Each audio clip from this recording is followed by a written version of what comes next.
Hello everyone, এইটা যেদিনের blog share করছি সেদিন ছিল হচ্ছে কার্তিক পুজোর দিন। আর যাদের বাড়ি কার্তিক ফেলেছিলাম মনে আছে ব্লগটা, আর যারা দেখোনি আমার নামের নিচে লিঙ্ক আছে, এক্ষুনি দেখে আসতে পারো।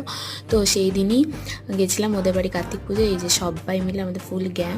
তো এসে দেখি এখানে পুজোর তোড়জোড় হচ্ছে, আর অনেক আমরা লেটে গেছিলাম, সবাই ফোন করে ডাকছিল কারণ আমরা না গেলে তো পুজো স্টার্ট হবে না।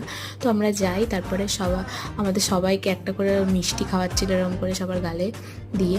তো বসেছিলাম কিছুক্ষণ, তারপর এখানে ডাকে যে একজনকে যেতে হবে, আমাদের এতজনের তো সবাই গিয়ে তো অনুমতি দিতে পারে না, তো একজনকে ডাকা হয়। তো আমাকে সবাই বললো যেতে, যেহেতু রিয়াদি আমাদের বড়, তো রিয়াদি তখন ছিল না বলে তো আমার হাতে ঠাকুরের টাকাটা তুলে দেয় আর আমার নাম আর গোত্র দিয়ে ওখানে অনুমতি দিতে বলে। তো সেটাই করি আমি।